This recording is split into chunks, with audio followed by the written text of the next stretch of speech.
Good morning students. अपन पढ़ रहे हैं कौटिल्य। ठीक है, अपन पढ़ रहे हैं कौटिल्य। तो कौटिल्य में आपने पढ़ा है कौटिल्य के बारे में। तो एक कौटिल्य के अंदर आपका क्वेश्चन भी बनता है, कौटिल्य के सप्तांग सिद्धांत का वर्णन कीजिए। कौटिल्य के सप्तांग सिद्धांत का वर्णन कीजिए। तो उस वर्णन में आपको पढ़ाया भी गया है पिछले वीडियो में।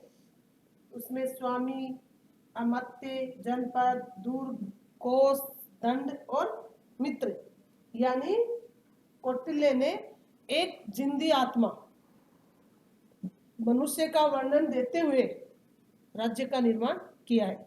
कौटिल्य ने बताया है कि स्वामी का क्या कार्य है, अमात्य का क्या कार्य है यानी मंत्री, मंत्री का क्या कार्य है, जनपद का क्या कार्य है, ये अपन ने पिछले वीडियो में स्पष्ट पढ़ा है।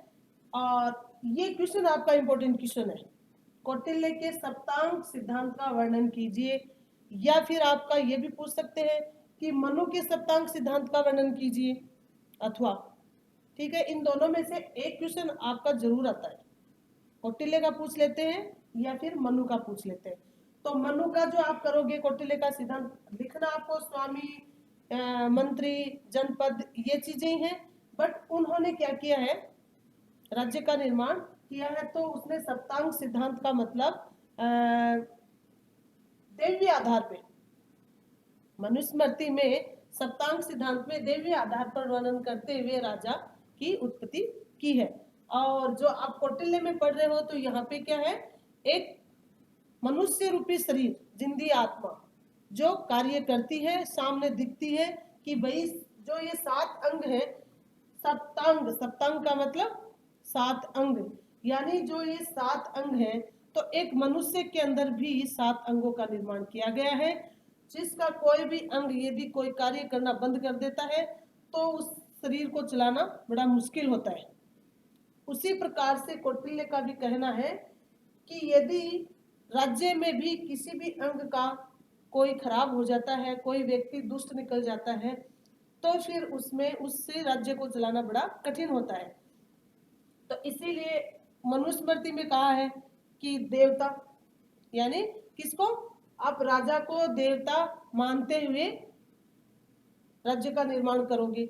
मनुष्य उसको देवता मानोगे राजा को, कि भाई राजा के सामने हम, राजा किसी के लिए, राजा हमेशा जनता के लिए होता है। ये कौटिल्य का भी यही कहना है कि अधिक से अधिक समय राजा किसमें देगा, जनता में देगा। जनता के लिए ही राजा को बनाया जाता है। जनता के सुख दुख में हर समय राजा को तत्पर रहना है। बिल्कुल ऐसा नहीं है कि भाई राजा, मैं तो स्वामी बनूंगा तो राजा हूँ, मैं तो पूरे मतलब जो जनता है उनका सबका स्वामी बना दिया और मेरे पास तो अब सारी सुविधाएं हैं, मैं तो आराम से रहूंगा, ऐसा नहीं है। उनको जनता के साथ में, जनता के सुख में ही, कौटिल्य ने बताया है कि जनता के सुख में ही राजा का सुख है। यदि जनता दुखी है तो राजा भी दुखी है। इसलिए सबसे ज्यादा जनपद, यानी सबसे ज्यादा जनता का ध्यान रखते हुए कौटिल्य ने राज्य का निर्माण किया है, जिसमें सप्तांग सिद्धांत का वर्णन किया है। और ये क्वेश्चन आपका इंपोर्टेंट क्वेश्चन है, इसलिए अपन ने काफी बार इसी क्वेश्चन को मैं बार बार इसलिए समझा रही हूँ कि 20 नंबर का क्वेश्चन है, अथवा में आएगा। या तो आपके मनुस्मृति के सप्तांग सिद्धांत का वर्णन कीजिए या फिर कौटिल्य के सप्तांग सिद्धांत का वर्णन कीजिए। तो फर्क कितना होगा, मनुस्मृति में राजा का निर्माण जो सप्तांग सिद्धांत पे किया गया है वो देवी आधार पे किया गया है, ठीक है। और आप कौटिल्य के अंदर जो है वो कौटिल्य के अंदर किस पे किया गया है, एक मनुष्य रूपी शरीर के, शरीर के ऊपर जो 7 अंग बताए गए हैं उनका वर्णन करते हुए राज्य का निर्माण किया गया है। तो इसलिए कौटिल्य का यही कहना है। कौटिल्य के सिद्धांत में ये भी आपने पढ़ा है कि गुप्तचर भी मतलब राजा को ऐसा व्यक्ति होना चाहिए जो राजा का विश्वसनीय हो, राजा उस पर विश्वास करते हो। राजा होता है ना, तो उसको तो कोई भी फंसाने के चक्कर में रहते हैं कि भाई लो चलो इसको अपन इधर उधर की बातें करके, चुगली करके, किसी को अच्छी बात बताई, किसी को बुरी बताई और राजा को फंसा दिया। ऐसा नहीं, राजा किसी पे विश्वास नहीं करेगा, राजा किसी पे भी विश्वास नहीं करेगा, वह अपना कार्य स्वयं अपनी नेतृत्व से अपने अपने स्वयं वर्णन करते हुए अपने कार्य को संचालित करेगा। इसलिए राजा के सुख में ही प्रजा की सुख में ही राजा का सुख बताया गया है। जो आज जो अपन पढ़ रहे हैं वो मंत्री परिषद पढ़ रहे हैं। मंत्री परिषद यानी मंत्रियों का होना भी अति आवश्यक बताया गया है कि मंत्री मंत्रियों का, कौटिल्य ने कहा है कि मंत्रियों का होना अति आवश्यक बताया गया है कि क्योंकि राजा अकेला कार्य को संपन्न नहीं कर सकते हैं, इसलिए मंत्री होना बहुत ही जरूरी है। और मंत्रियों का किस तरह से है कि कौटिल्य ने मंत्री परिषद की संरचना, मंत्री परिषद की संरचना किस तरह से की गई है कि कौटिल्य ने राजा को परामर्श देने के लिए एक संस्था के रूप में मंत्री परिषद के सदस्यों की संख्या के विषय में एक निश्चित व व्यवहारिक दृष्टिकोण को प्रतिपादित करते हुए कहा है कि मंत्री एक नहीं, दो नहीं, क्योंकि एक है वो भी गुमराह कर सकता है राजा को, इसलिए एक नहीं, दो से अधिक मंत्री होगा। कौटिल्य का यह भी सोच है कि मंत्री परिषद के 3 या 4 मंत्री होने चाहिए 3 या 4 मंत्री होने चाहिए, जिससे क्या होगा कि मंत्री परिषद की संख्या को क्या 4 तक सीमित रखने को तार्किक औचित्य स्पष्ट करते हुए यह भी कहा है कि मंत्री होने पर राजा मंत्री से मतभेद होने पर ठीक ठाक निश्चित कर लेता है। तो ये मंत्रियों की नियुक्ति को भी कौटिल्य उचित नहीं मानते, क्योंकि यदि दोनों मंत्री ही आपस में मिल जाए तो राजा का क्या होगा, नुकसान होगा। इसलिए उन्होंने, राजा ने कहा है कि मंत्री एक नहीं, दो से अधिक होने चाहिए। कौटिल्य ने राजा को मंत्री परिषद में लगभग 4 मंत्री नियुक्त करने का सामान्य परामर्श देते हुए मंत्री परिषद के सदस्यों की संख्या के विषय में राजा को परिस्थिति और आवश्यकता अनुसार व्यवहारिक दृष्टिकोण अपनाने की सलाह दी है। कहा है कि अवसर और कार्य की आवश्यकता के अनुरूप राजा द्वारा मंत्रियों की संख्या में कमी या वृद्धि कर ली जानी उचित मानी गई है। कौटिल्य ने यह भी सलाह दी है कि मंत्रियों की 2 संस्थाओं का उल्लेख करते हुए मंत्री सभा का राजा सभा मंत्री परिषद ही बताया है कि कौटिल्य ने योग्यता के आधार पर मंत्रियों को 3 श्रेणियों में स्वीकार किया है। वो 3 श्रेणी कौन सी हैं? उत्तम, मध्यम और क्षुद्र। योग्यताओं के युक्त व्यक्तियों को कौटिल्य ने उत्तम मंत्री, उनमें से 3/4 गुणों से युक्त व्यक्तियों को मध्य मंत्री और आधे गुणों से युक्त व्यक्तियों को क्षुद्र मंत्री की श्रेणी में रखा गया है। तो कहने का यही तात्पर्य है कि मंत्री परिषद के अंदर मंत्री का होना अति आवश्यक बताया गया है, लेकिन मंत्रियों की संख्या है वो कौटिल्य ने निश्चित की है, 1 नहीं, 2 नहीं, 2 से अधिक मंत्री होंगे, जिससे क्या है कि राजा को समस्या को सुलझाने में आवश्यक वो हो। अगला है मंत्री से परामर्श का क्षेत्र व प्रक्रिया। कौटिल्य ने 5 प्रकार की बताई हैं। आवश्यक रूप से परामर्श जो करने का निर्देश दिया गया है वो 5 प्रकार से बताए गए हैं।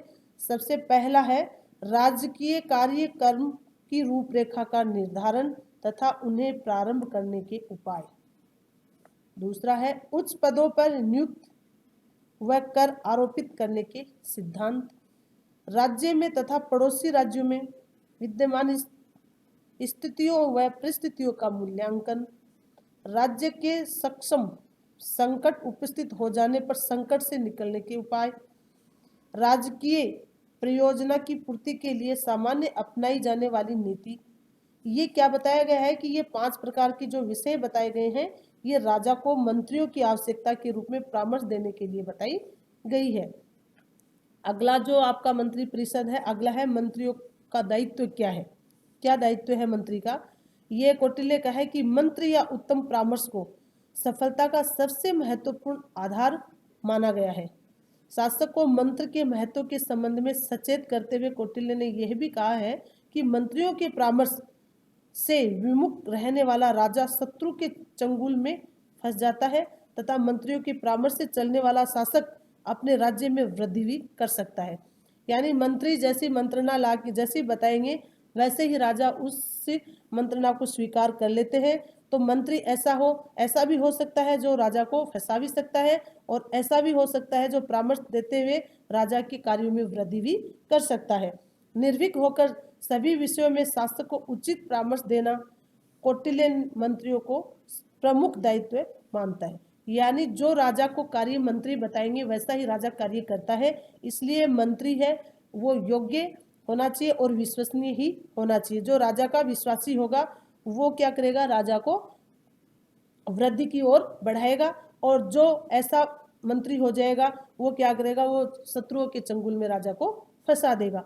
कौटिल्य की मान्यता यह भी कही है कि मंत्री निर्भीकतापूर्ण राज्य के हित में निजी हानि लाभ पर विचार किए बिना शासक को उचित परामर्श नहीं देगा तो राज्य के नष्ट होने की आशंका उत्पन्न हो जाएगी। इसलिए हमेशा मंत्री को क्या बताया गया है कि मंत्रियों को उचित परामर्श ही उसे कहाँ ले जाती है, दीपक की ओर रोशनी दिखाती है। यानी मंत्री से ही राजा का दायित्व होता है, इसलिए मंत्रियों का विश्वास होना अति आवश्यक बताया गया है। सबसे पहला है कि राजा द्वारा निर्णय लिए जाने के लिए विषयों को पूर्णता के साथ और सही संदर्भ में प्रस्तुत करना, विचारों के लिए उपस्थित हुए विषय में निर्णय करने में राजा की सहायता करना, राजा द्वारा यदि कोई निर्णय कर लिया गया हो तो उसका मूल्यांकन करके उस निर्णय को की पुष्टि करना अथवा अखंड करना, ताकि मंत्री के परामर्श से आश्वस्त होकर राजा दृढ़तापूर्वक निश्चय कर सके। सॉरी, यदि किसी बिंदु पर मतभेद हो तो इस प्रकार परामर्श देना कि कोई संशय नहीं रह जाए। राजकीय निर्णय को क्रियान्वित करना, इसलिए ये जो विभिन्न प्रकार के राजकीय मंत्रियों की जो भूमिका बताई गई है, ये मंत्री के अंदर मंत्री का दायित्व है जो राजा के सम्मुख रखे।